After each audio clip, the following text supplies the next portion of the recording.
What's up, Internet? This is Oh So Curious. It's three curious minds trying to dissect what's going on with our culture when it comes to media and movies and all the stuff that we're watching. The images and sounds that make up the subconscious of our dated it at this point. But with me today are a couple of good people. I got Catriona, I got Dan. We're talking about Bullet Train and other stuff. And if you're here, you've certainly found the channel. And let's just say you should like and subscribe before we even get into things. How are you people? Dan? Us? Oh. Yeah, you Yeah, people. No, we're good. We're good. The audience can't talk. Sorry. You can comment, but Yeah, they could. They could if they wanted to, but I wouldn't be able to see it just now. Dan, how are you? Let's start with you before we get to the audience. Yeah, no, I've been doing well. Was a bit sick this week, so still trying to recover from that, you know. So I keep it really cold in my room where I do all this work because there's a lot of computers, and as you might know, they need to stay cool to function. But then it's like oppressively hot outside, so kind of going back and forth between like it's hot there too. Yeah, it's like 90 plus degrees and it's super humid. So like you walk outside and it feels like you can't breathe for a little bit because of like how dense the air is. So Wow. just the because and you know like I'm wearing this, which I would not like I would need to take that off in like 30 seconds walking outside out the door. So kind of going between the gradients, and even when I walk outside my office space, like most of the rest of the house is like probably 5-10 degrees warmer, simply because like I said, all of this stuff needs to stay cool. So what ends up happening is I think the temperature difference that my body has to constantly like deal with is probably causing me this sinus infection that really took me out of action. Is that what does that? Temperature differences? Yeah. Wow. Yeah, you didn't know that? No, I've just suffered with sinus issues my entire life and figured, it's just me. That's good. Any sinus issues on your end, Catriona? Or you doing okay? You know, I've suffered from sinus infections on and off my whole life, so. Yeah. But I thought it was just me. But today I'm good. No, I think it's a temperature trend, differences. you know. Temperature differences, yeah.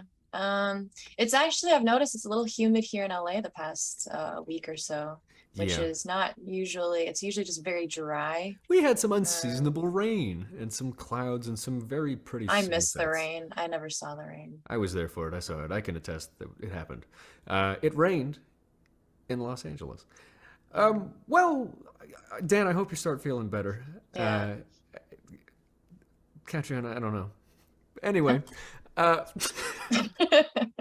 let's get into what's going on today. How about we get into the rundown? But before we do, please be our friend. Follow us. We're on YouTube, Instagram, Twitter, Twitch, Spotify, anywhere you get your podcasts. I've run out of fingers on this hand, but pretty much if you find Oh So Curious and you friend us or you comment, you're part of the show. You're part of the family. You're part of the movie. I shouldn't have said it. You're part of the movie fan community. Are you I'm gonna let that one go. Yeah. Alrighty. Well, in the meantime, I don't have friends. how about I got family.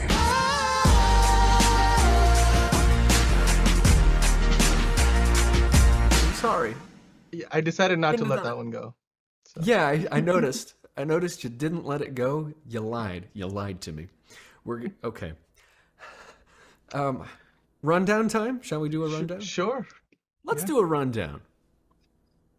Oh my God, it's me. Okay.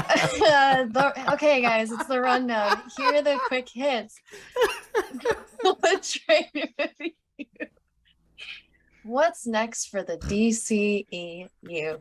I should look at Andrew's face. For All Mankind Ep9. Laal, Singh, Chaddha. I'm sorry if I'm saying it wrong. And that's it, everyone. Thank you so much. That was great. That's the rundown. That's everything happening on our show. Shall we get started with that first thing we mentioned, those quick hits? Oh no, we got some time. Let's talk. Let's open the mic or open it All up. right. I don't know. Let's air it out. Let's air it out. Yeah. Do you guys have summertime sadness yet? We're like heading towards the middle of August. Oh yeah. I Is feel that like a thing? not. What is that? When you get sad about it summertime. It's that song. It's You that haven't song, heard that song? No, I thought you were inquiring about my seasonal affective disorder, and we were gonna get very deep. No, okay. Well, I summer's was pretty talking good for about that. yes. Oh, okay. I'm happy to talk about that. I take plenty of vitamin D. I'm running short. I need to go back to the to CVS and get some. But summertime sadness. No, I'm actually really looking forward to it being fall. And but honestly, fall doesn't really happen in LA till late November. So I got a few more months of summer here. Yeah, but I have to hear about everybody else around the country complain about it, so it feels like, we're in fall. Yeah. I don't want to hear other people whine. I just want to feel like my summer's extended. Well, And I mean, that's it. I'm in New England, so we get like I think in New England more than probably any other part of the country in the U.S. you get the best of every season, like the prototypical like what you'd imagine fall to look like and winter and all those.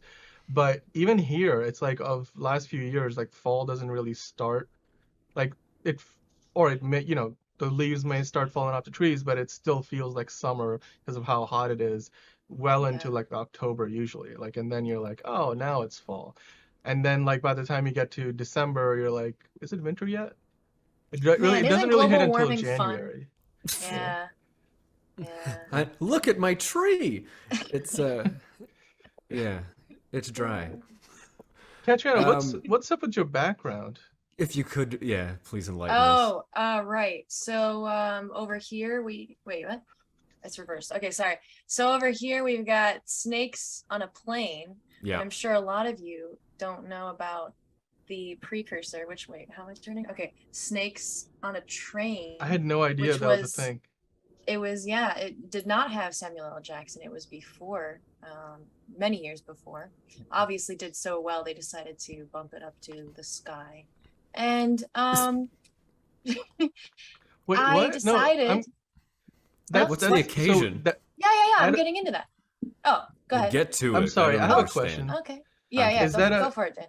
Because that looks like that's a poster with something that's not in English. Is that what language is that? Oh, above that's the probably title? it's either Russian or wait, no, I think that's Greek. It looks like it's it might be Russian. Greek. I think it's wait. I'm pretty sure those are Greek. You know what? You're probably right. It's probably What's Russian. the story here? Okay. Anyway, yeah, I grabbed the wrong poster. I didn't know it was in whatever language that is. So it's in honor of. We'll be getting into it later. Bullet Train. I don't want to give too much away, so if you want to find out more, stay tuned. So that was a real Hollywood movie, Snakes on a Train, and then. Well, I don't know if it was Hollywood. I mean, It's a movie. I was like, I don't remember that being a thing. It's a movie. I never saw it. My mom saw it and complained about it to me many years ago. And then I always thought about it. And when I saw Bullet Train, as we will get further into it, I'll tell you why I thought of this. That's actually a pretty good tease because I'm absolutely confused. I'll keep watching. I'll be here. All right, yeah. How about now? You think now's a good time to get into what the episode's going to be all about, or what happened this week, before we do? No, you again. You got more things you want to talk about? Comment of the week. You're trying to get away from the. Yeah. I know. Because I'm just still a little sore from somebody cyberbullying me last week. Yeah, but the blue shirt. Yeah. This one's actually blue. That one was blue. I looked again. No, I own the shirt. I wore the shirt. It does look blue. It's a gray shirt. Thank you. Yes. Oh, yeah. I think it's 2 against 1. Actually, 3 against 1. I think I was in the reality with the...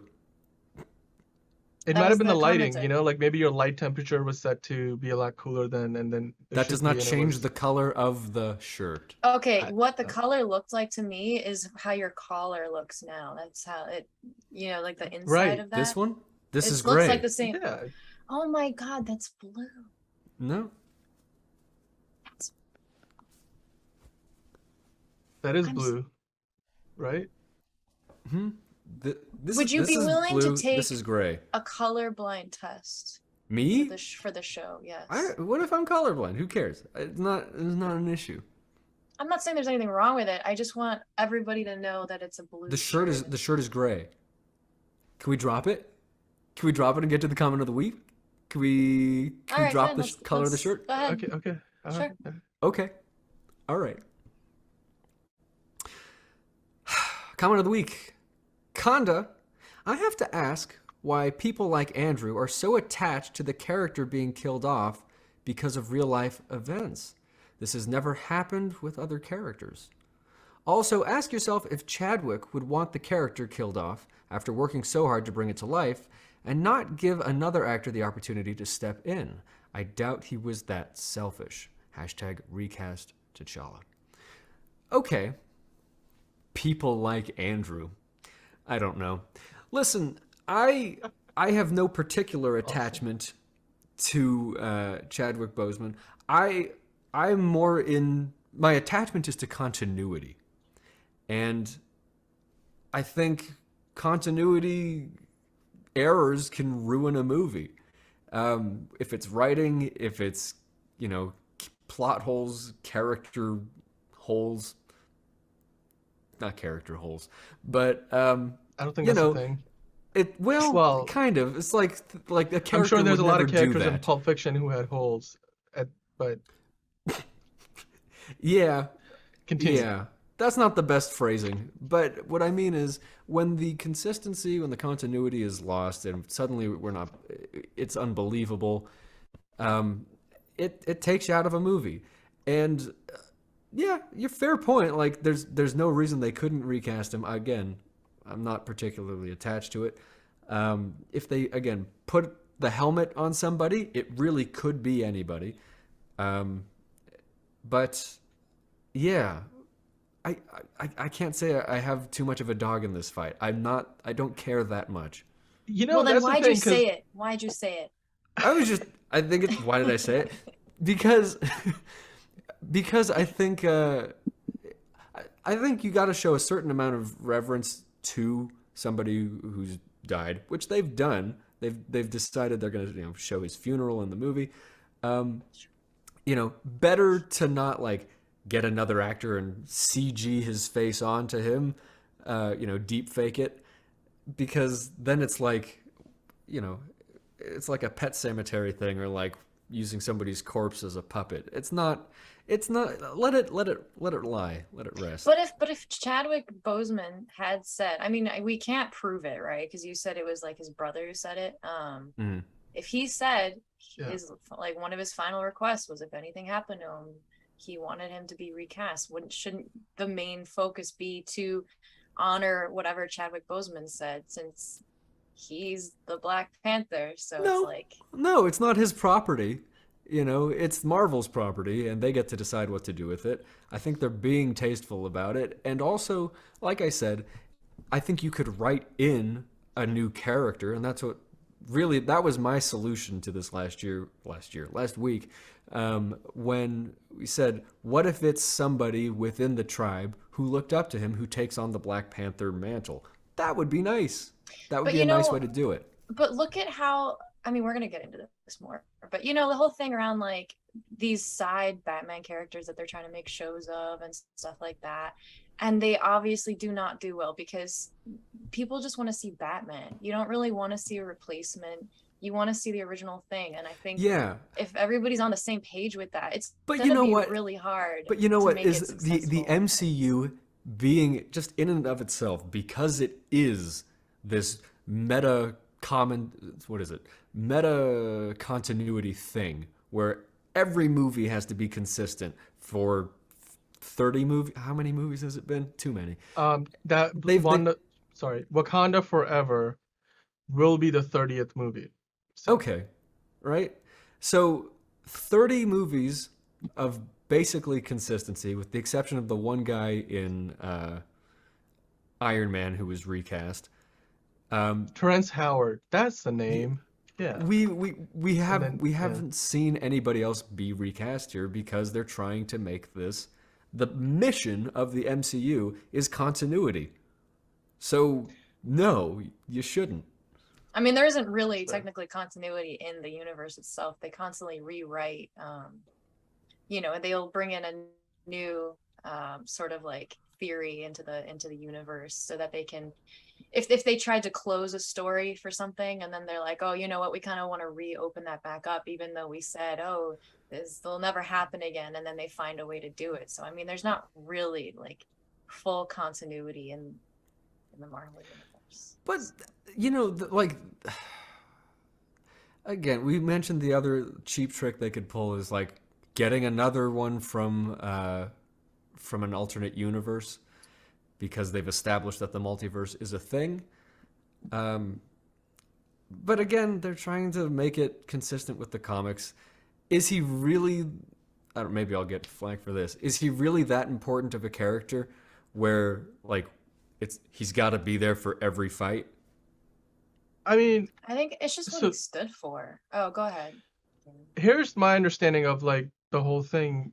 Essentially, well, here's the thing. Part of where we are now is the movie's done. Like they shot this movie. Yeah. And the movie, at least the trailer indicates, and I mean, I'd be surprised if this isn't the case, given what the director and Kevin Feige have said. Ryan Coogler said it as well.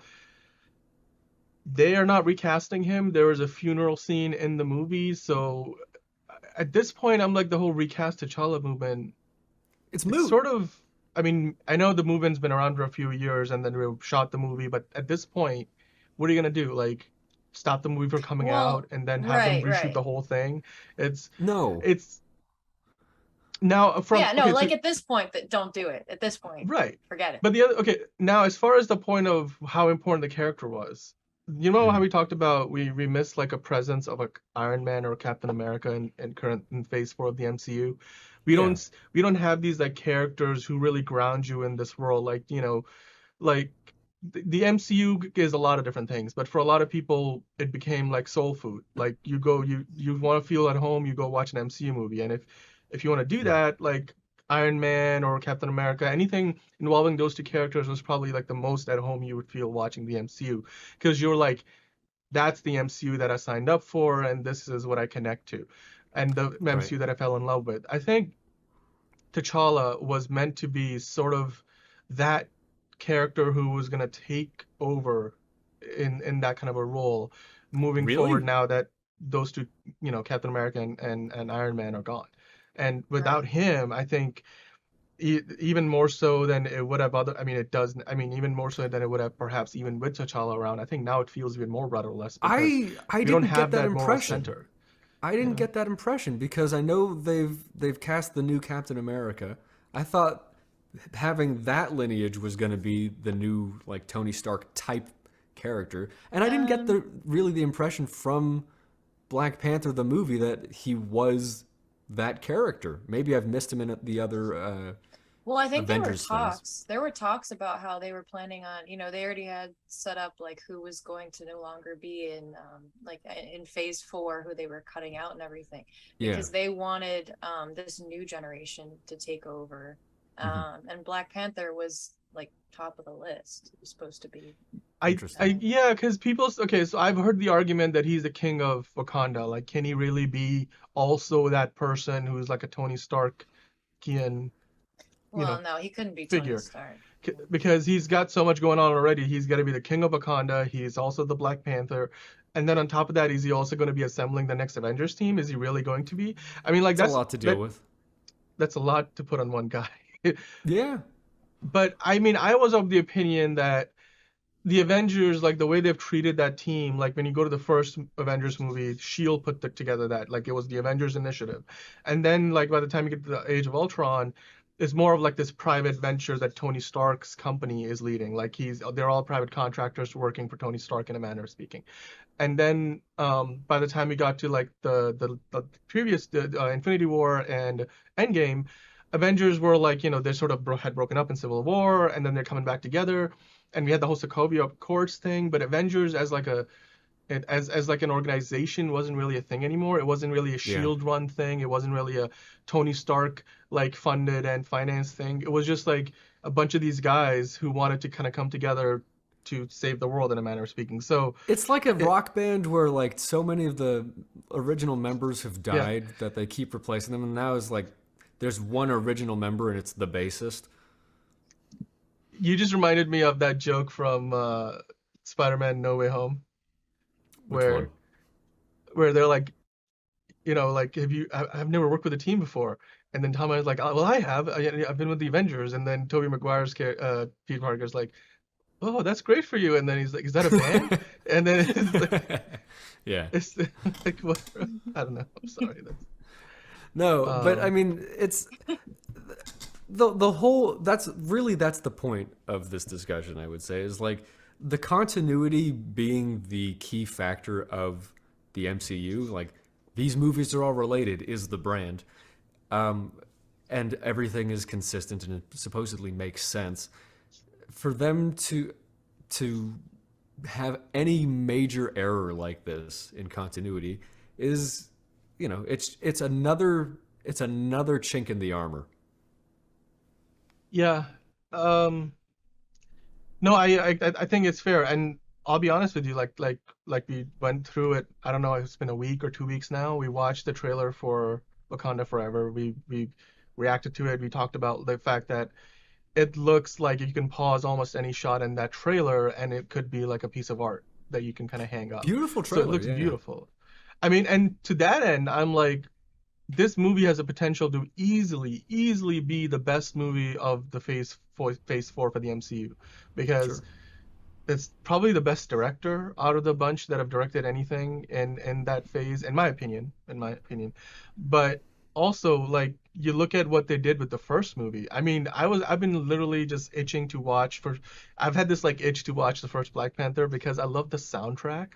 It's so vibrant and so wonderful. I would love to just watch. And then if you take that, what they were able to accomplish with that movie, and now you're like, okay, let's go for round 2, and you add like the stakes of what this movie has, the weight that this movie has to carry, both from real life events and the events of the MCU. It's got a lot to do, but I think that it's in very capable hands. So I trust these guys to do the character right, like whatever Yeah. the fate of I think they T'Challa will. ends up being. You do make a good point, because like I suppose not replacing him like forces them to actually make a quality movie, as opposed to just we have the character and that's it. So, you know, just enjoy it for that. So yeah, I mean, Yeah. you have a really good point. I didn't think about it that way. I will also say, like, they're sort of taking a page out of the Star Wars Avatar book, which is like, this isn't so much about Black Panther. This is about the mythology and the narrative of Wakanda. And that was part of what was appealing about the Black Panther movies. Like, we have this whole concept, this whole world that exists in yours, you just can't see it. And now they're going to delve deeper into the culture. And those were some of the world building of it was what was, I think, the most appealing part of Black Panther. And that's really why this is a sequel. It's not called Black Panther Forever. It's called Wakanda Forever. Let's see what that's all about. Yeah, I think that's a good way to put it. I mean, I'm excited for this movie. I mean, it's coming out in November, but honestly, if I could just, you know, skip forward in time, maybe jump in a faster than light or close to speed of light spaceship and then just zoom through the next 3 months and just, you know, get to this movie tomorrow. I would love to do that. I'm excited. I'm going to take summer off and enjoy it. But when I get there, yeah, I'll be excited to see it. All right. I'm ready to do quick hits. And Well, let's do quick hits then.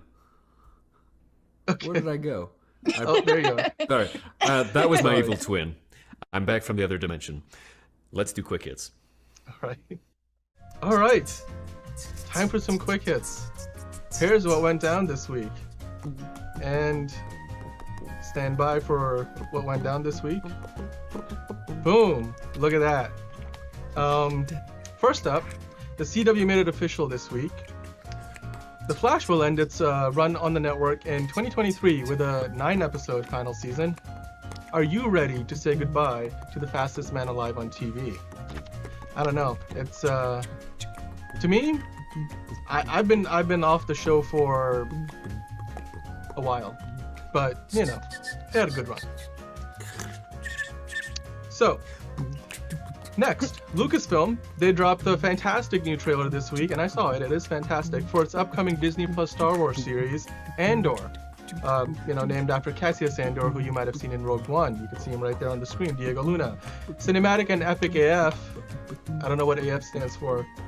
The trailer revealed that the show will debut on September 21st which is a change. I think it was supposed to be August 31st before, so they moved it back by 3 weeks. You know why? Because they're giving you a 3-episode premiere. I'm not gonna say the word. This is a family show. Moving on. Oh. So, more Disney Plus news. Marvel Studios dropped news this week. See how I did the news twice. She-Hulk will air on Thursdays, starting on August 18th. That's right.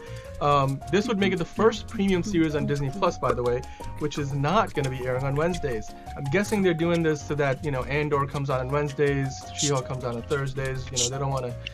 They want to have their cake and eat it too. I can understand that. Are you excited for the show though? Let us know in the comments below. We would love to, hear if you're excited for She-Hulk. I honestly feel like she might get overshadowed in her show by, I don't know, Wong, Hulk.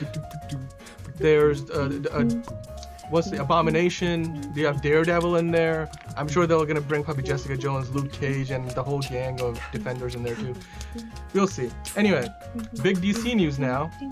This is a little, something that kind of broke the internet for a little bit. Changes coming to the world of the DC films. Warner Brothers Discovery announced this week that they have shelved or canceled Batgirl.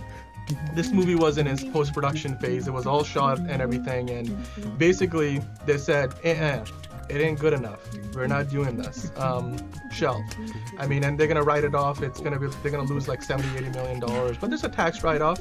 The official terminology they used was a purchase accounting maneuver because they recently bought the company. Discovery bought it, and my camera just died, which is fantastic.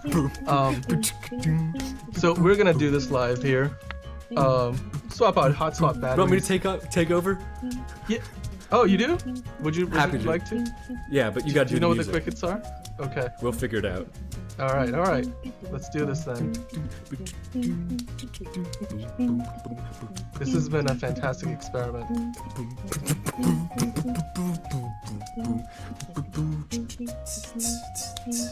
What a strange turn of events. We were all looking forward to seeing Michael Keaton resurrect the old Batman from the 90s. He's not going to be doing that.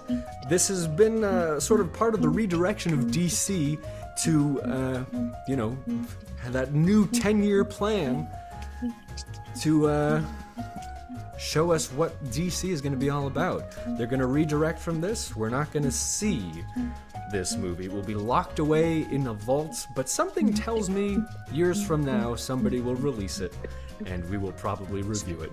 Remember this. Bookmark this. Okay, well, thank you for that cameo there, Andrew. Now we have done away with Andrew here, just like Bullet Train and Channing Tatum. Oops. Anyway, DC films moving forward will be theatrical, not streaming, according to Warner Brothers Discovery. So what do you think about the news? Did you want to see Batgirl? Are you excited to see where Warner Brothers takes this thing next? Apparently the movie was so bad they decided to take a tax write-off on it. Not a very good look, but for the movie, that is, if indeed it was that bad. Anyway, let's move on here. So, shortly after the Batgirl news, we found out that the release date, for the official release date that is, for the sequel of 2019's Joker, which, as you can see on the screen there, it will be called Folie à Deux. It's a Madness for Two, or Madness of Two, I don't know. It's French. It will feature Joaquin Phoenix. He's returning in the titular role as Joker, if you didn't know. Lady Gaga, though, she'll be joining Phoenix as... they haven't really made it official, but it's pretty sure she's going to be playing Harley Quinn. So, previously you've only seen Margot Robbie play her in live action. Kaylee Cuoco voices her in the animated Harley Quinn show on HBO Max.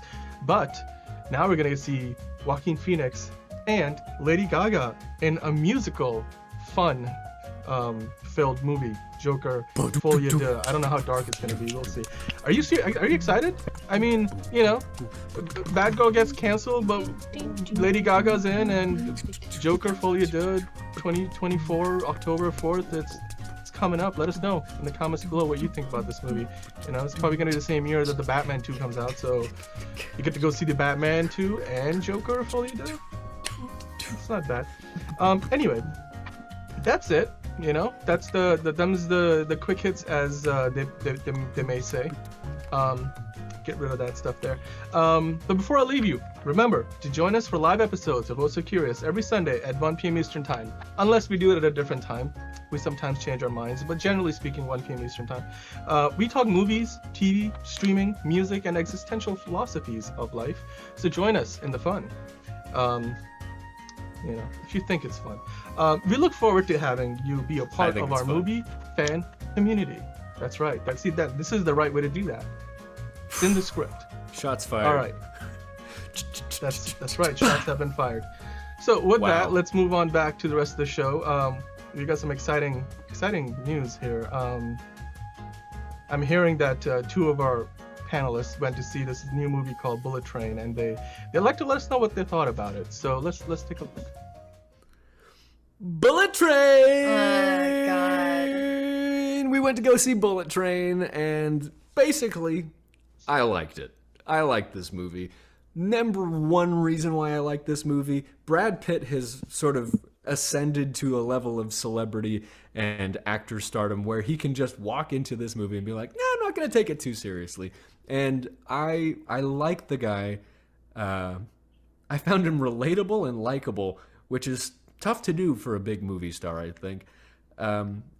It was fun. It was action packed. It was funny. It was shot beautifully, and like there were a couple scenes there where I was like, how are they even doing this? So it was an enjoyable experience for me, I gotta say, overall. What about you? You were sitting next to me. What'd you think? Well, first let me just say I think the worst part about this movie is that it keeps making you say bullet train. Okay, that's not how I sound. It isn't to me. Oh well, now I can talk about my picture here. Bullet Train! Shut up. Okay. It's this side. Okay, wait. Sorry, no, wait. It's not. Okay, here. Get it together. Snakes on a train. It's backwards. Snakes on a train. So why do I have this poster? Please. Because they're on a train and there's a snake on the train. That's it. That's the only reason.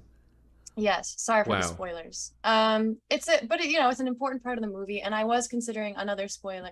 I was considering also doing Thomas the Tank Engine, but then I thought, why not go a little more subtle and throw in something that nobody would really recognize. But yeah, this movie, I had fun. It reminded me of what's Snatch by what's his name? Guy Ritchie, yes, thank you. Great movie. It was a combination of that. Andrew, we both said that we kind of felt moments where it was similar to The Green Man, but obviously better, right? Well, okay, so there's a couple things. I think maybe society's a little hungry for secret agent codename action stuff, and there's a lot of that going on here. We don't really know anybody's name in this movie, which is cool. Everybody's got a code name. It opens itself up to being a series better than The Gray Man, I think. Mm-hmm. There was action, but it wasn't mindless or pointless action.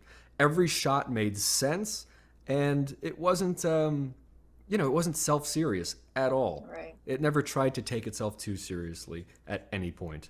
Better writing. Yeah. Much better writing, better acting, I would say. Mm-hmm. Certainly better direction, and the style. I mean, this movie had style. The costumes, the sets, the lighting. Like I said before, I originally thought this was like a Street Fighter adaptation when I saw the trailer, and it carries that aesthetic through the whole thing.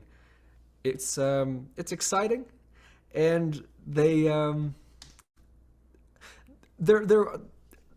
for all the good things I have to say about it, the critics are not being terribly kind to this movie on Rotten Tomatoes.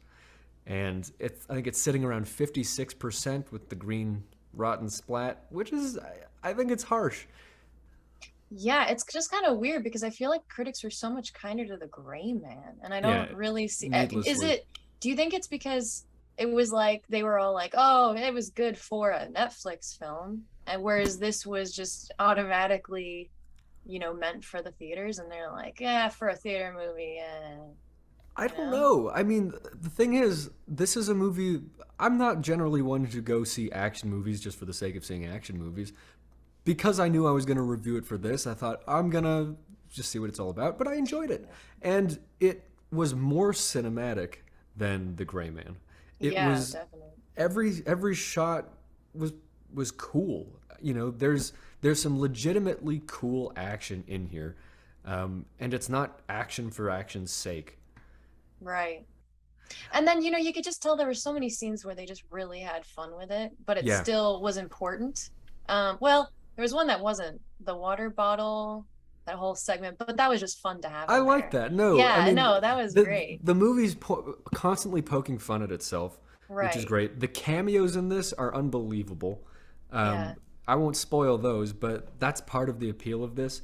And they even did it better than Marvel has been handling their cameos, because Marvel, it's guess who's playing this character, For this, it's he's in the movie too. And it doesn't have to be for very long, but it's just like these charming little things that make a difference. And I could see them turning this into other movies where they do that on another train or another plane. We'll see. With more snakes. More snakes for sure. I will say, sorry, I was just gonna say that the negatives of this movie was spoilers, specifically the Thomas the Tank Engine joke. We've talked about this. Yeah, this could have been. Ahead. There's a running gag where they reference Thomas the Tank Engine. It's not funny the first time. It becomes this thing that rears its head 20, 30 other times in the movie, and it doesn't need to be there at all. They could have sold it better. They could have made the character bringing it up a lot dumber. That might have helped me enjoy it. I like the concept behind having it, because there was a point to it by the end. It was an important piece of the story. But I think the way the jokes were handled by the characters involved in it kind of got most of the jokes, repetitive. I would say, landed. That one, they really went all in on it, and maybe that's the joke. That's kind of funny. That they just committed to it. Fine, okay, but it wasn't my favorite part. Does it get in the way of the enjoyability of the movie? I wouldn't say so. I think it's a good movie. I think it added to it in its own way. Like, I like that it was there. There's just things that I think it could have gone in a different direction. By the way, Dan's saying in the chat, bullet plane answers to everything in life, or bullet boat for future films. They could do this anywhere. They could literally do this anywhere. I don't know. That is the question. And maybe this is how you guys will get in on the conversation today. How do you turn this into a franchise? Because it takes place on a bullet train. What is this? Does it become like next title, a bullet train saga? How would you name this franchise if it were to go on for many more movies? Disney's Bullet Cruise. A cruise, a Disney cruise, and it's this.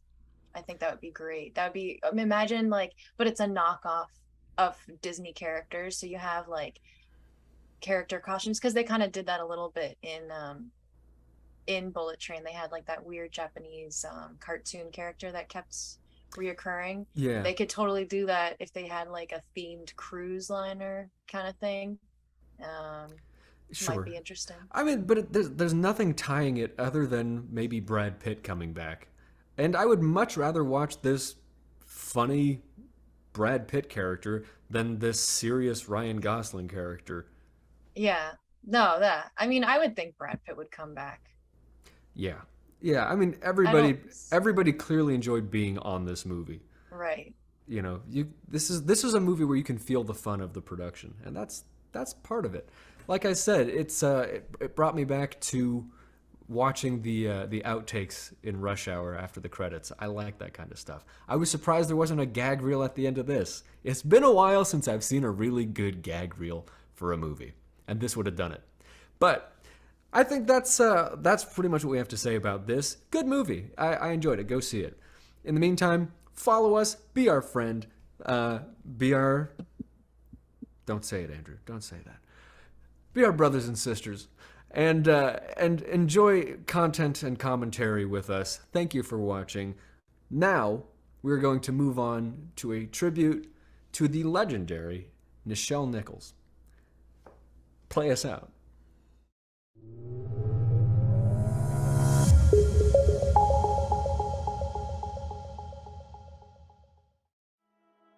In 1966, the world received a transmission from the future. The image of civilized life forms of every creed, color, and mindset respectfully cooperating aboard a starship on a mission to explore new worlds together. Among the highly advanced and compassionate humans on the set of Star Trek was an actress who had boldly gone where no woman of color had gone before. Next to the captain of the Starship Enterprise stood a beautiful and elegant bridge officer, the undeniably intelligent and strong Lieutenant Uhura, made real by Nichelle Nichols. As Dr. Martin Luther King Jr. put it, Nichols' portrayal of Uhura accomplished something new in the fight for civil rights. For the first time on television, he said, we will be seen as we should be seen every day, as intelligent, quality, beautiful people who can sing, dance, and go to space. And if she wanted to, she could have resigned and gone on to sing and dance on Broadway. She almost did. But it was this observation that inspired her to stay on the historic show, and her decision to do so that inspired another generation of young black women to be great actresses and astronauts.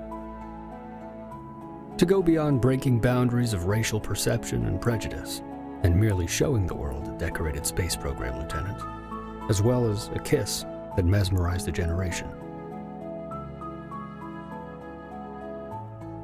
She volunteered to develop a program to recruit women and minorities to NASA, served on the board of governors of the National Space Institute, and even flew aboard high-altitude NASA aircraft. Of course, she continued acting and singing on stage and in countless other shows, resurrecting Uhura in the many subsequent Star Trek movies and series that followed the original, and showing up in the inspiration for characters in the next generations. But it is the implicit message received in her performance that stays with us. The image of progress before our eyes that whispers in every appearance, we'll get there. If, in the next centuries, there is a beautiful and steadfast lieutenant aboard a spaceship, a real-world Uhura, we will all know she could not have existed without the efforts of the one who existed so vividly in our imaginations.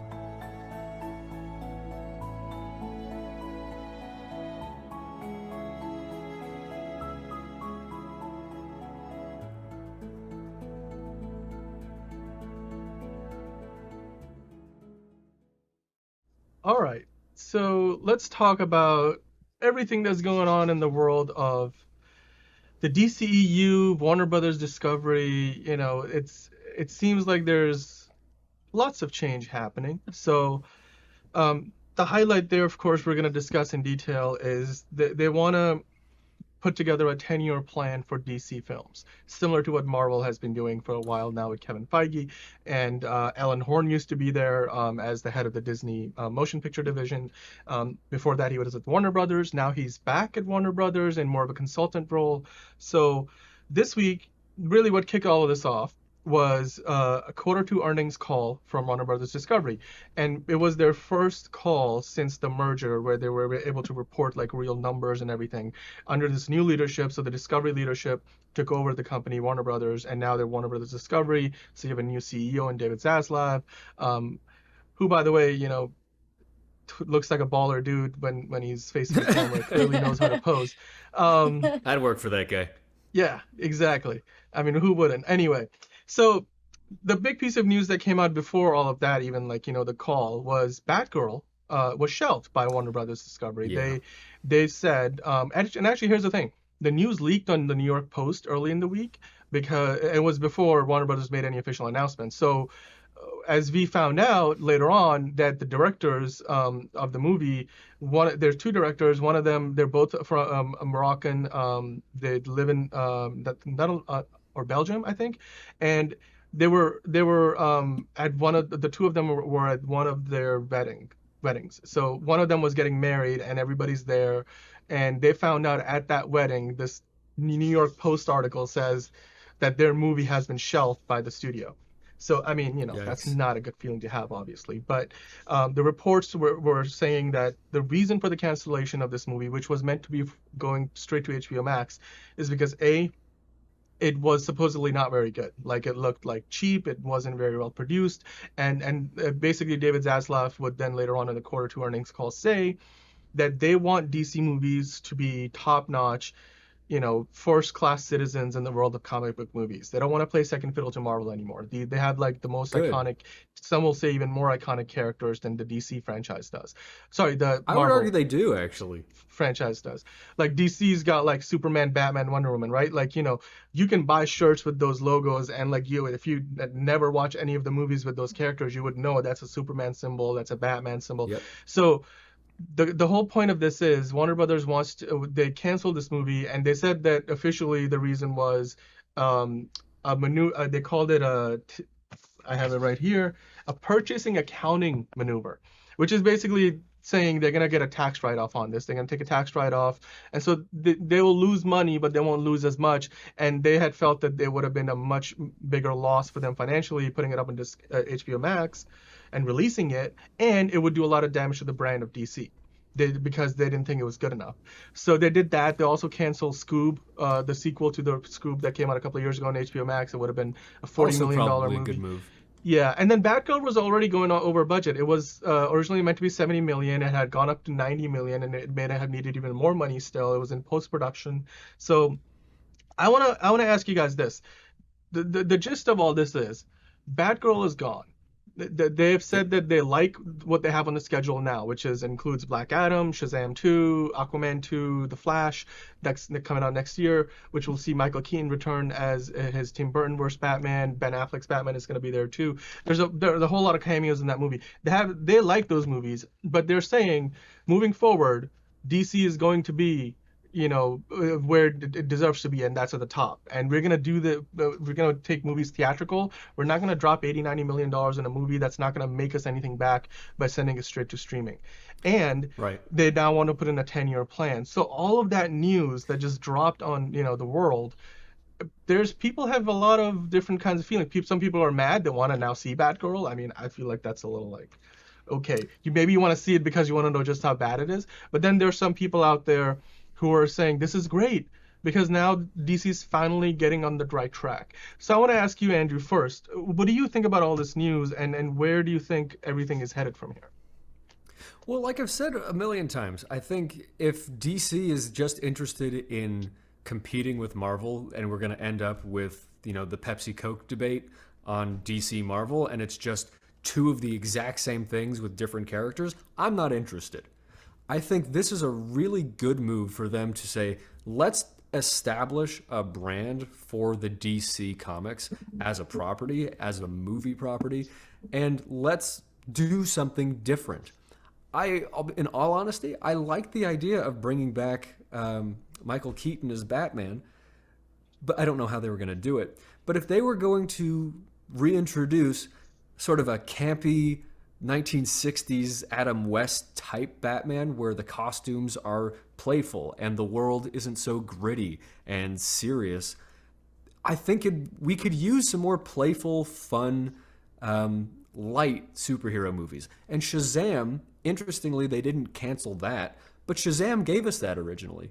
And there is some levity and a sense of humor and bright colors and sort of this let's all play pretend feeling to Shazam.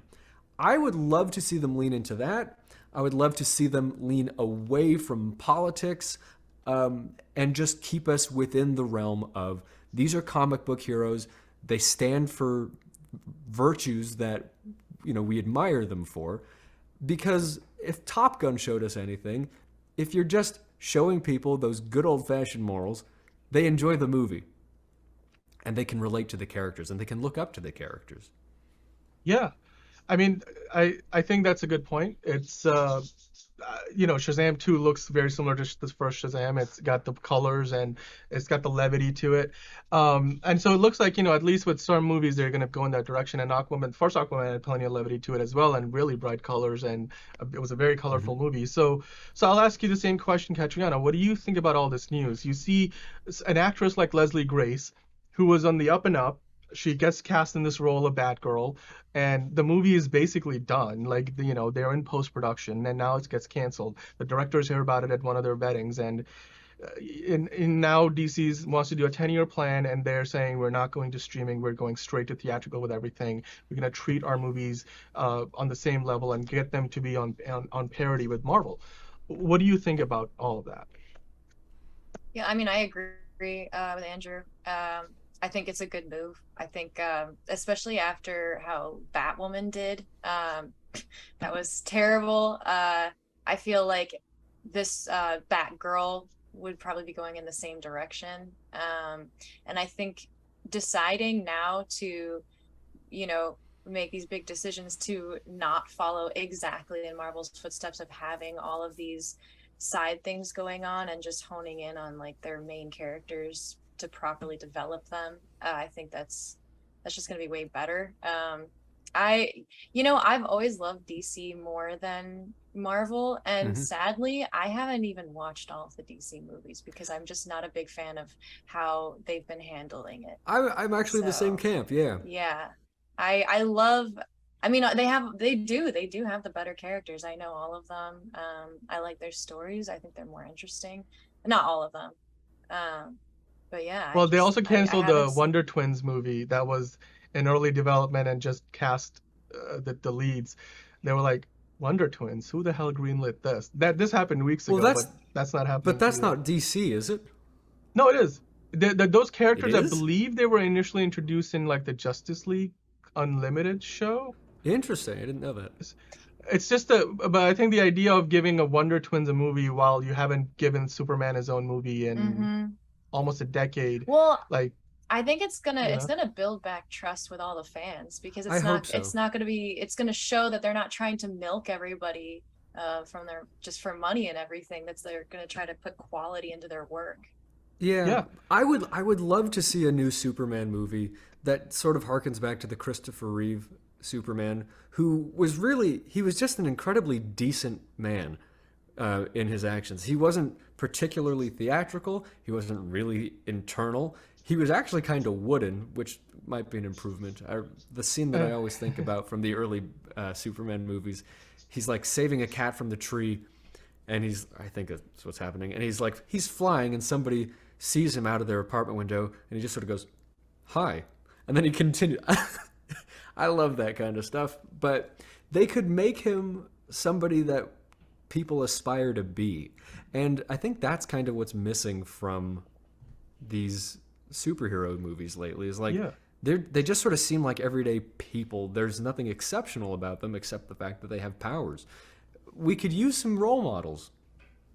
Yeah, I mean, look, I think you're making a great point there about Superman. I personally, I'm a outspoken defender of that Man of Steel movie because I thought it was like that Superman is relatable to the world we live in today versus the Christopher Reeve Superman. I think you need somebody with that charisma, which I think Henry Cavill has all the charisma in the world. If you wanted him to play Christopher Reeve-esque Superman, he could do it. But sure, I think maybe we need something that's not necessarily exactly Christopher Reeve Superman. It needs to be updated, and I think they were kind of trying to take the character in that direction anyway. If you watched Zack Snyder Justice League, by the end of it, at least Henry Cavill Superman is smiling, and he's anyway. Whatever. Let's move on. Would it be so hard to get a superhero that smiles? Right? I mean, well, if you see the Shazam trailer, I think it's a lot of fun. I think Zachary Levi has so much fun with that character. But speaking of, and then of course Black Adam too, which you saw DC League of Super Pets, and they keep teasing that whole showdown. So all of that though kind of ties into what I want to talk about next, which is the character of Superman. As I mentioned a short while ago, we haven't seen a solo Superman movie since 2013's Man of Steel. We have seen him since in Batman v Superman in 2016. Then we saw him in 2017's Justice League, and then 2021's Zack Snyder's Justice League. But but we haven't really seen him in his own movie. So and he's almost, he's been in ensemble cast and stuff. And as you guys mentioned, the character has been he's not exactly been the what you think of Superman. You're like the uplifting symbol of the American dream, and like, all that is good about You're the world. supposed to feel inspired by Superman. Exactly. Now, I don't know if what I'm about to mention here means that this is where we're going to go with the character or not. However, DC apparently now, under Warner Bros. Discovery, David Zaslav, on this Q2 earnings call, he mentioned that they want to take DC in a direction similar to what we have had Marvel on for a while.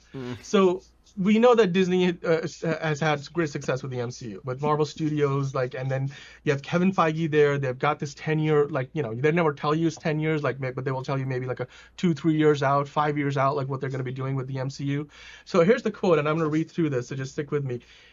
Basically, what we heard from David Zaslav at this call was, and he's talking about Alan Horn, who he brought back to the company recently for the first time in almost a decade. He's back. And then he talked about the 10-year plan that they have in mind. So he said it's very similar to the structure Alan Horn, former Disney CEO Bob Iger, who's now retired, and Kevin Feige put together very effectively at Disney. We think we can build a much stronger, sustainable growth business out of DC, said Zaslav. As part of that, we are going to focus on quality. We're not going to release any film before it's ready. They also said we're not going to release a film to make a quarter, which was a dig at 2017 Justice League and what Kevin Tsujihara's team did to make the movie and not delay it, because they needed more time to finish that movie. Clearly, Superman mustache, we know the deal. And then David Zaslav wrapped it up by saying DC is something we can make better. That to me says this guy and his team is committed to making DC on par with Marvel, if not better. Because like you guys said, their IP on many levels is superior to what maybe Marvel has to offer. However, the execution has been so terrible, they come across as second-class citizens in the comic book world, movie world at least. So let me ask you guys this. Superman, now this is something that this quote didn't mention in specific, but David Zaslav also said that Superman is going to be the focus of this 10-year plan. We're going to build this, whether it's the continuation of the DCEU or if they're going to reboot the whole thing, they're going to build it around Superman. And I'm guessing that means probably some Superman movies, or something like that. I don't know if that means Henry Cavill is back. I hope he is. I mean, but Dwayne Johnson constantly teasing. But Catriona, what do you think about the idea of this 10-year plan being built around Henry Cavill, let's say Superman, whether it's Henry Cavill or not? And what do you think about the idea of a 10-year plan in general? Yeah, Andrew, you said it right. No, I just love Henry Cavill as an actor anyway. I think he's fantastic. Like I said last time, I wasn't a big fan of Man of Steel. Again, I think it was just my expectations.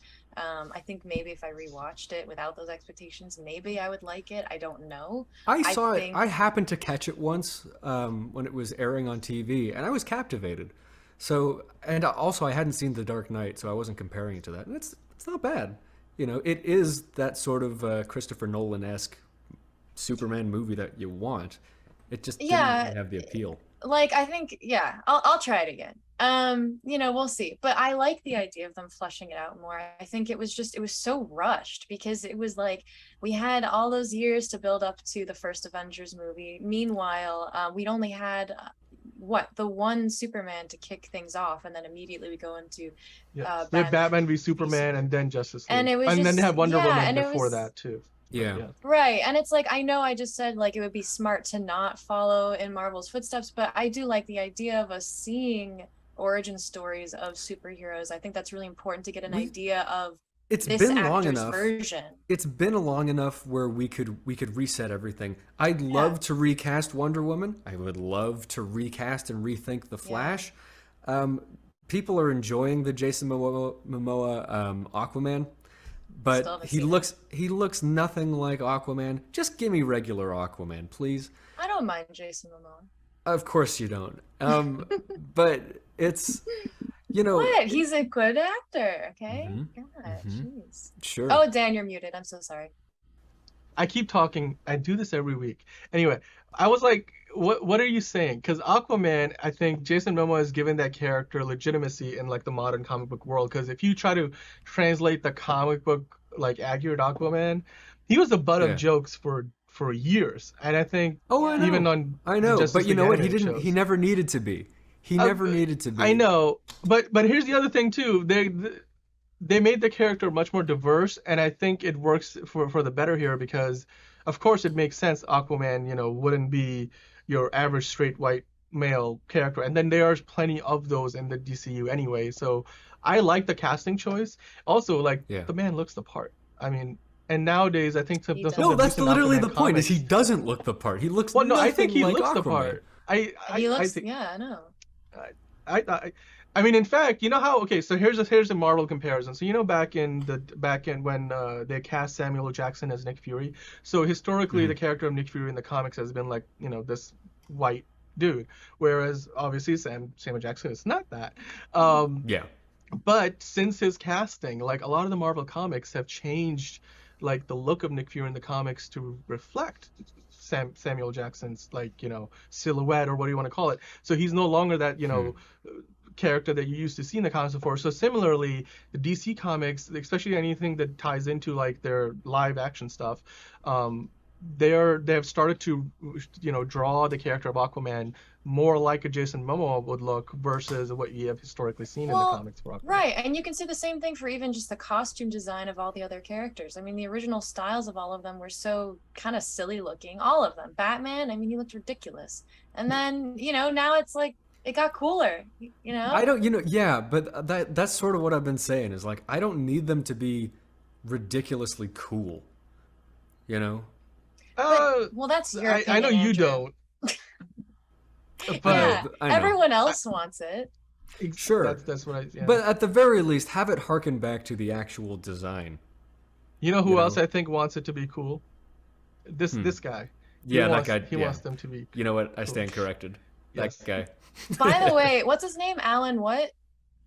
The other guy? Well, you're looking at David Zaslav. He's the CEO. Yeah, no, but Alan Horn. He's Alan Horn. yeah. Kevin Feige calls him his mentor. You and know he what they helped need set to up do? the MCU. Sorry, go ahead. They need to do a reality show similar to Hell's Kitchen, where he is basically Gordon Ramsay coming in to fix studios, That universes. is such a good idea. I would love to see that. Can you imagine? That'd be a great sketch. I'm imagining this. Is this Hell's Kitchen? Is that the one where the guy goes into bars and restaurants and he's like screaming at them like, "Oh, you think you're doing this right? Well, Yeah. toss this out. We're changing this up." And then Yeah. like, I've always Gordon heard Ramsay, stories he's just yelling like and swearing. Yeah. yeah, and like weeks after he leaves, some of those restaurants shut down anyway because they just went back to doing things the way they were doing it Yeah. before. But I you don't never know, see the after stuff. That would be great. Doing it like this, and then they follow his advice. He's like, "What are you doing with Superman or whatever?" And then, that's something they should do. So Kevin Feige, you know what the first episode would be? He would go to Sony Pictures and he'd be like, "What in the hell were you thinking releasing Morbius?" And then he would start there, and then he'd be like, "We're not doing that anymore. Toss that out in the trash. All right, like let's, what are you doing with this Venom franchise? Like let's talk about Right. I would. That's where he should they start. have, yeah, no, it would be great because they have clips where like he goes in their kitchen and he looks through their fridge and he's going, "Oh my God, it's old, it's frozen." If he's like looking through all the archives and he's like, "Oh, these scripts," Yeah. Okay, you know what? We probably need to make this a thing. This needs to be I think a we thing. should. We need to make. I think Okay. we totally should. We should totally make this. Anyway, okay. So we're getting sidetracked. You little guys bit. seem to, but the consensus is that this 10-year plan is better than what they're doing now, right? Like, because especially Anything's since they better sort than of what they've been sidetracked doing. everything post Justice League, we've been getting seems like better movies overall, but they don't seem to have any like direction. They're just sort of all doing their own thing. So do you think a 10-year plan will kind of focus like where everything is going? I would say when you're at the bottom, the only way to go is up. And lucky for them, they're kind of in a position where they can just kind of experiment and see how it does. I'm sure it'll be fine, better than you said what they have right now. So you know what David Zaslav says to that? He says that's the idea. That's the idea. All right. That's the caption there for sure.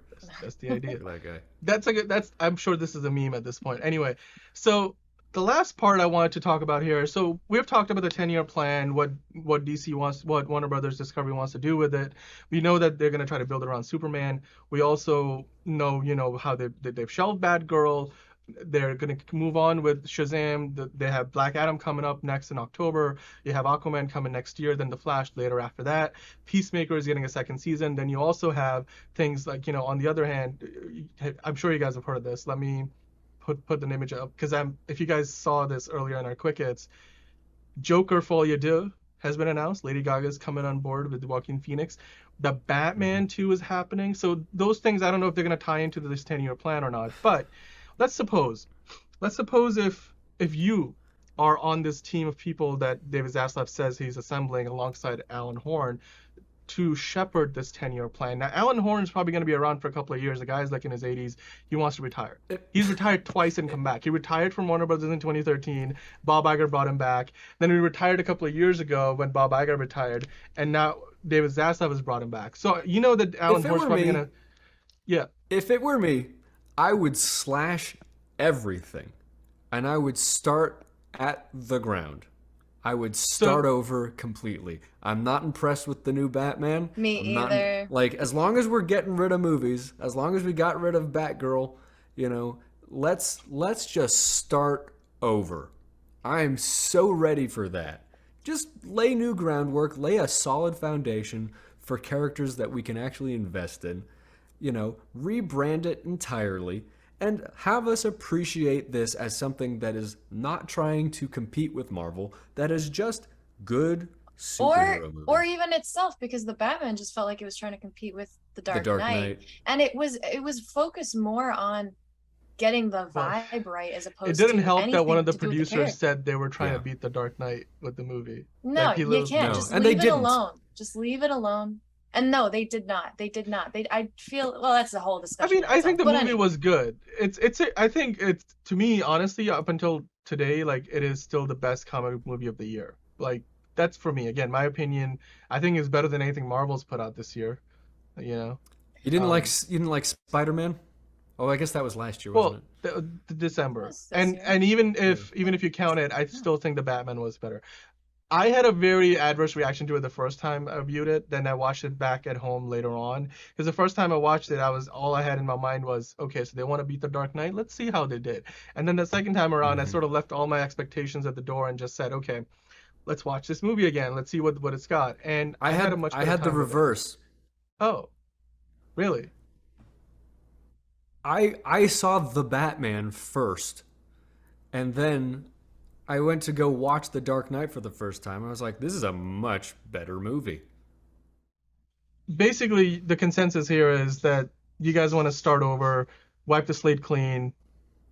Now, I say continue with what you've got that's working.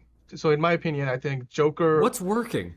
Well, the Batman made almost 800 million, and the Joker made over $1 billion. So Batman, no matter who makes Batman, it's going to make 800 million. It doesn't matter if they do a good job. People love Batman. Fair enough. Okay, fair enough. But the point stands. I think they can definitely continue with for the time being. Because here's the thing: if you want to start over from scratch, well, there's definitely a point to be made for that. I personally, in my opinion, I like some of what they have right now. I'd love to see Henry Cavill back for more projects. So I would love to see if they can right the ship with what's already in place, and then that way they're not necessarily starting from scratch. They've already been working on a third Wonder Woman movie. They could scrap it if they want to, and then if you want, basically Joker and Batman exist in their own world. You can keep that separate. But Nobody wants that. okay, well, look, I'm sure there's people out there who disagree with you, but the point I'm trying to make is I think they should continue with what they have now. Sure. If I was doing a 10-year plan, I would literally just go out and say, okay, more Superman movies. Let's do something more with Batman. I mean, they might not want to. That's the thing. If they have the Batman running on the side, do they want Batman and the DCU running at the same time? That's kind of creates brand confusion. So maybe that's a reason for why they should either do one or the other. Who knows? You know what? There's a lot of different ways like? they can go about this. However, You know what I would? Yeah. in my opinion, they should try to like at least salvage some of what they have now, because then they're not starting from ground zero. Because I think then that a lot of these character iterations are still too recent. If you then reboot Superman again, if you reboot like Black Adam, just his first movie is coming out like later this year. The Flash is getting his first solo movie next year. If you then go ahead and then after that just reboot everything, then people are like, wait, I thought that guy was Black Adam, and wait, he was the Flash. I think that will only cause more That's what I'm issues. saying. So That's what I'm saying. Start over. You know. but if they were to do that, then I think they would have to like wait a few years. Like, it's kind of like, remember people were like they were like, wait, Tobey Maguire's last movie was only a couple of years ago. They just brought Andrew, like people were like weirded out by how quickly they rebooted the Spider-Man franchise. So I think then that puts them in the position where they have to shut everything down for a few years and then start again. Or they go in a totally different direction for the starting point of that franchise. They could focus on their standalones meanwhile. Yeah. I mean, Yeah. they could start out with a brand new Superman and lay that as the foundation. You know what I'd really like to see? Because nobody's really done a good job of this yet. But in the DC universe, rather than the multiverse, they have the Bizarro world. I would love to say, like, we start with like an escape from Bizarro world. We see all of these characters in the opposite of what they've been. And that would give you the opportunity to be like, we're going to subvert your expectations. We're going to show you things not making sense. And we're going to escape from there so that we can now show you what the DC universe really should be. It'd be an interesting way in to, you know, say, this isn't what we aren't. Do you mean like the versions where Batman was the one, like Bruce Wayne died and his parents, That's his mom went Flashpoint. insane? That's- yeah, That's Flashpoint, which is cool, and they should definitely do a Flashpoint movie with a Superman who's frail and doesn't want to help anybody. I love that character. But the Bizarro world, it's like Bizarro Superman he doesn't understand anything. Like he's slow, he's dumb, he's egotistical, and he's this hulking mass of just like alien confusion. It would be cool to see that and then turn it on its head. Here's what DC actually is. It would be cool to see it for just to change things up, and because we've never really gotten that. Nobody's tried that. Yeah, that'd be cool. Sure. Okay. I mean, I'm sure that for everybody you ask who's a fan of this franchise or not a fan, they will all give you different answers. And I think there's many different ways you can go about this. And clearly, I mean, we were just pretending to be the people in charge. We were not the ones in charge. The people in charge, I'm sure, know what they're doing. Yes, we are. Well, I guess we can our vote with opinions our opinions are as valid as yours at this point. So tell us what yours is. Comment. Let's see what your thoughts or your plans for the next 10 years of DC would be. Because honestly, we don't know if anybody knows what they're doing over there. We can only hope that they do better. So tell us what your ideas are in the comments. Instagram, Facebook, Twitter, Twitch, YouTube, right here, wherever you're watching. Just let us know what you think. If it's a good comment, we'll interact with you next week and respond. But in the meantime, thank you for watching.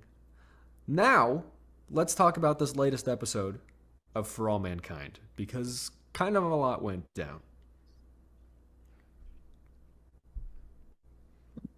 Okay, Dan, I'm just going to leave this one to you, because I know we have one episode left. I know we had a crazy time jump, which could not have come at a worse time, because we're left picking up all the pieces, being like, wah.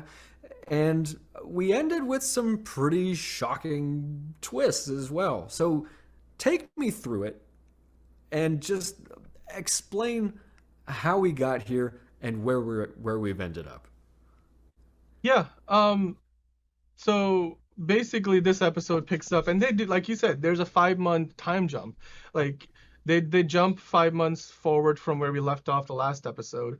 And here's the thing, I will make this small critique here. I know this show has made a habit of doing time jumps. They jump 10 years between each season, and earlier in the season they jumped ahead by 2 years at one point. So they do this a lot. However, and I think sometimes their choices that they're making is they like to show you some of the melodrama, but then they like to avoid some of the other melodrama. Like the big melodrama story of this season has been Danny Stevens, his descent into craziness and drug addiction. And, basically, he's been addicted to opioids because he was trying to, like, I don't know, keep himself sane or like keep himself mellow because he had anger issues. But then at the end of the last episode, you have the situation where the two Russians that are left on Mars at this point, because everybody else has died along the way or on Mars, those two know that Kelly, Ed Baldwin's daughter, is pregnant with one of who is now a dead cosmonauts, who she was having an affair with. So at the end of episode 8, you're left in a situation where Ed Baldwin is sort of aware that Kelly is pregnant, and he's sort of comforting her because he realizes that the would-be father of the child is now dead. So she's distraught. But then I would have loved to see, the scenes where the Russians have to tell well, here's the thing, actually. So Ed Baldwin doesn't know that Kelly is pregnant. Nobody knows Kelly's pregnant at that point. They just know that she's distraught over this guy who's dead. And then I guess you can infer that they were having a fling or affair or whatever. But I would have loved to see the scenes where Ed Baldwin, Danny, like everybody, like from the NASA crew, from the Helios crew, everybody other than the Russians, like the Russians tell them that, oh, Kelly is pregnant. So, because they're on Mars. Do you think that this was a warranted time jump, or do you think this was really just, hey, we only have one episode left, let's just write that out? So in part, I think they had to kind of keep things moving because ultimately where the episode ends, I think is justified now with the decisions they made. However, I still think maybe they could have started the scene off with a scene or two, or maybe have it be part of the last episode, and then end at the end of like the Russians telling everybody Kelly's pregnant, and then you can end the episode there. I just think that was something that was the writers made a choice. I personally don't agree with that. I would have loved to see, when they reveal to everybody. Because when we start this episode, not only do the crew on Mars know, everybody there, but everybody on Earth knows. Like, you see these newsreels talking about, like, oh, like all the people are running away with their imaginations because you have this American astronaut who is going to have the baby of a Russian cosmonaut who's not alive anymore. But, like, like the world coming together. I mean, all for the better in a manner of speaking. But I don't know. I disagreed with that decision. Now... And that's not the only twist we got this episode, right? No. There's so much more happening in this episode. So very quickly, I'll run you through some of the basic storylines. What's happening on Mars. We've already kind of discussed that. But then on Earth, we've got like, Aleda. She's finally started like trying to confront Margot about giving information to the Russians on the engine design that NASA was using. She's very suspect, but she's got this internal battle going on. Helios is on the verge of bankruptcy, so they're trying to roll back their plans for Mars. And then the big one is President Wilson. She finally comes out as being gay on a press conference where her husband was about to basically take the fall for everything leading in, from the events from before. But she's like, nope, this is time. And then, the whole, like, the reaction from that, you get newsreels again and people are celebrating and people are protesting against that. She's the first gay American president.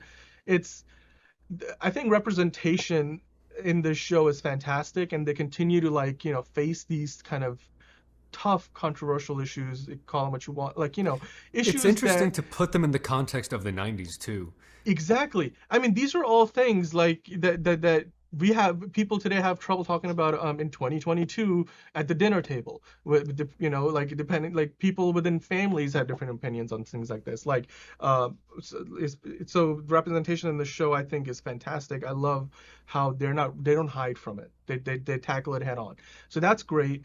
And then, like you said, okay, so you're like, that if that wasn't already enough, the final scene of the episode, you have the leader of the Russian team and the leader of the NASA team. The two of them are going out on this expedition to find one of the probes so apparently Turkey, People's Republic of Korea, aka North Korea, as well as India and China have landed probes on Mars as well, not people, or at least we're led to believe that.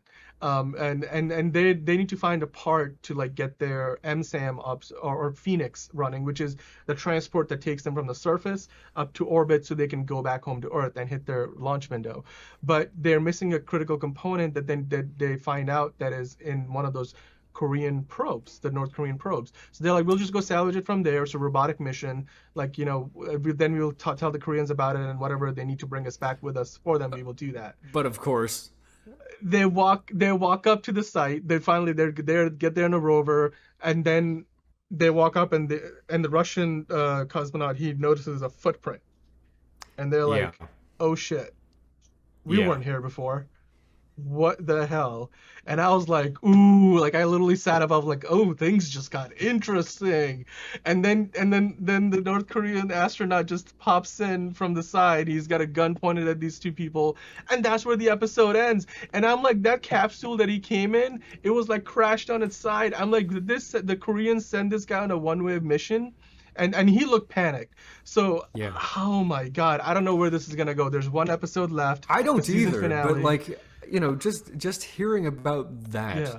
This was a really sometimes they overblow the season finale of a show, and really it's that ninth episode, that penultimate episode where it's like we're setting everything up, and this is the first domino to fall.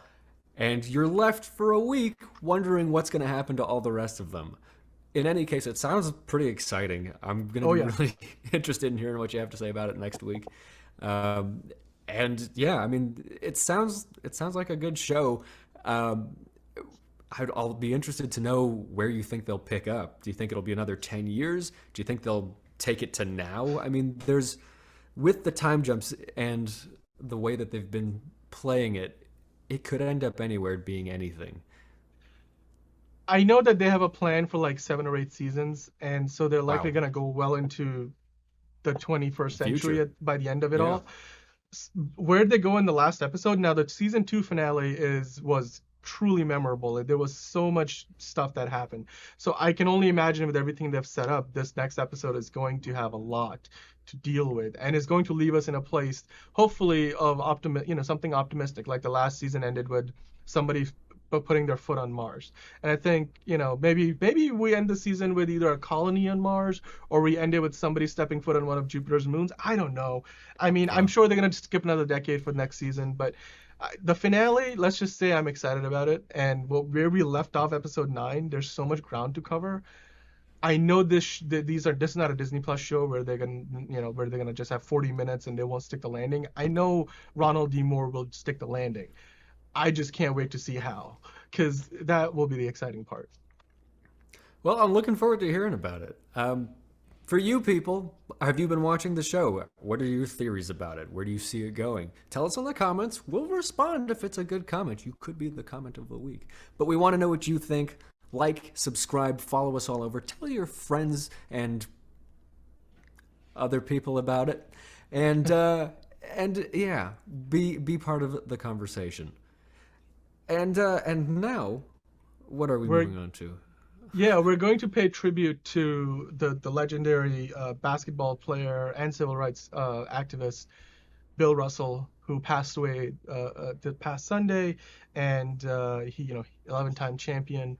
Not only a champion on the court but also off the court, a great man who will be remembered, not just in the world of sports but also well beyond that. So Bill Russell, we put together a nice tribute for him. We would love to take a look at that.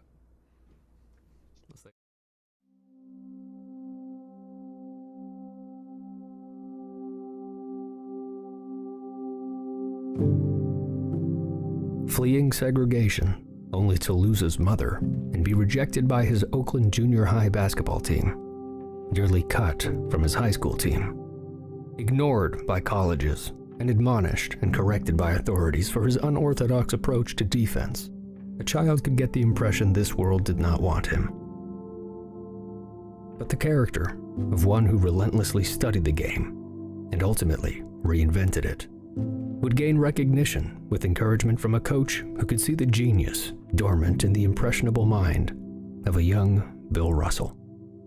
Coach George Powell's recognition of potential in Russell's intuitive style and defensive jumps took the looming 6'10" center and the game of basketball into the air.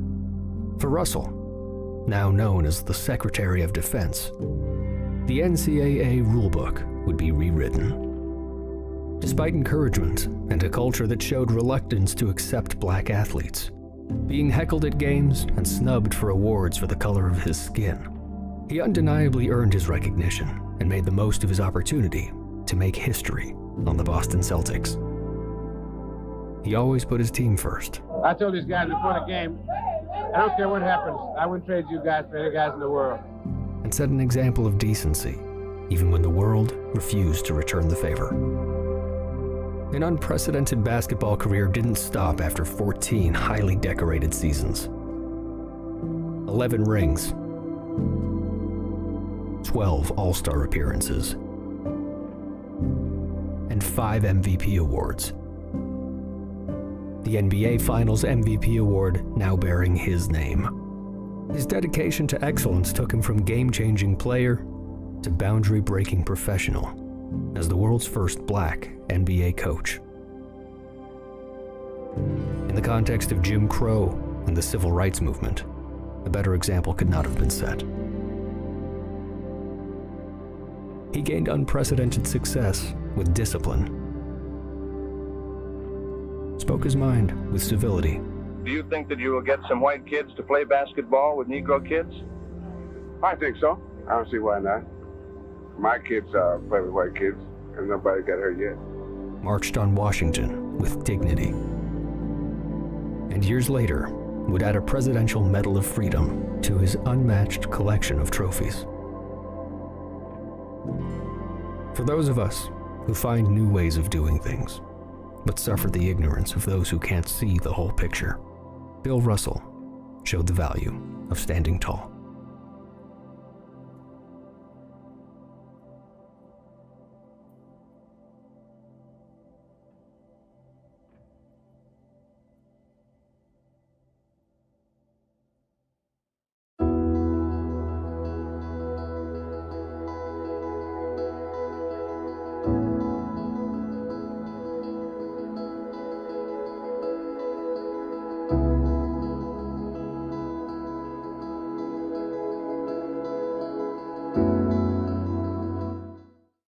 Okay, so let's talk about Laal Singh Chaddha, which is a Bollywood movie that is set to come out August 11th, a short while from when we were taping this.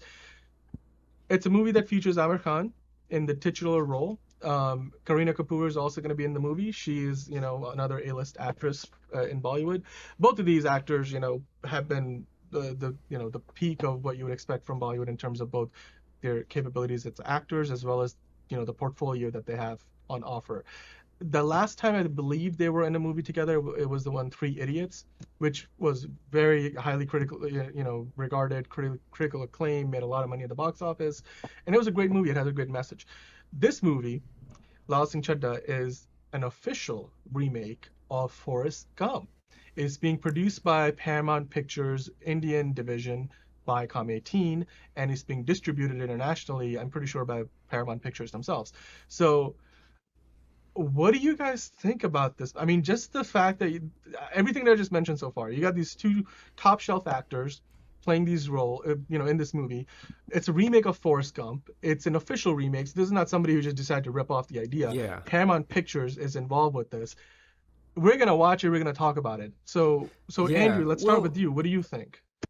My first question is, what necessitates a remake of Forrest Gump, which has been sort of this multicultural touchstone that, it's a historical fiction piece, basically, and the history is going to be the same no matter what.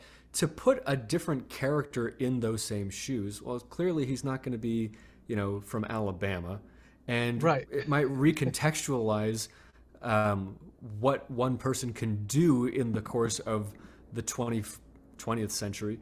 And so, couple questions. Does it start and end in the same years? Does it show us different times? Clearly, same shirt designer, that's fine by me. And, which wars, which major events? Is this going to be something that necessitates a knowledge of Bollywood history or Indian history as opposed to American history? How does this figure into culture globally? Because Forrest Gump, everybody kind of was on the same page with that one, it seemed. Yeah, well, okay. Are we having the same issue again?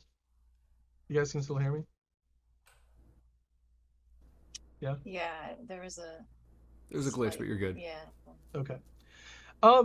Yeah, so I think this, here's to answer your question. Basically, this movie I think is going to lean more into Indian history.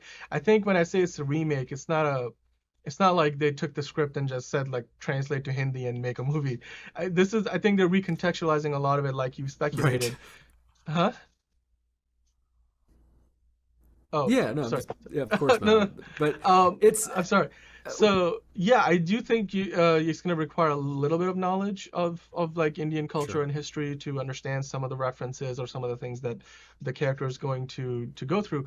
However, I don't think if you're watching this movie without having a ton of knowledge of those things that you wouldn't enjoy it. Or at least that's the hope. No. I think if it's a good movie, like Forrest Gump, for example, you do not need to know all about the history to really like the movie for what it is. I think it gives you a fuller experience knowing the historical context within which the movie functions. But if you don't know that, I think that movie did a great job of with the characters that you could kind of just watch the movie for what it is. Yeah. I hope that doesn't affect my, reception of it, but part of the feat of Forrest Gump is integrating real footage from American history into it. Interviews with John Lennon, Elvis on stage, performing. Like, the technology's gotten a lot better, so it'll be interesting to see how they weave it all together. But I don't know for sure. I don't have the frame of reference necessarily, but we'll see. Yeah, I mean, Catriona, what do you think? Is this something you're looking forward to? I think if somebody in the movie says those look like a real comfortable pair of shoes, I'll be happy. What I'm looking forward to is whatever the equivalent of Run Forrest Run is going to be. And I hope, because one of the things that I really hated about the Jenny character was, oh my God, that character was so mercurial. I was just like, Forrest, just leave. Like, why do you keep going back? Like, she doesn't deserve you. Like, like it's she's not a good person. Yeah. No, I'm hoping. I think the remakes have the potential to kind of rectify some of the mistakes the original made, while also charting new ground. And I really hope that this movie does exactly that. I mean, I'm looking forward to it. I haven't seen a good Aamir Khan movie in a while, so I'm excited. Yeah, and I want to see how it becomes a Bollywood movie. The musical numbers, the dancing. I would like to see all of that. So we'll do a little bit of comparative literature next week. Laal Singh Chaddha and Forrest Gump. It'll be an interesting comparison. Join us next week, won't you? And in the meantime, be our friend. Find us on all of the social media. We're on all of the social media, and we could use all the friends we can get. Till next time, have a good week. Enjoy the movies out there. Thanks for watching. Goodbye.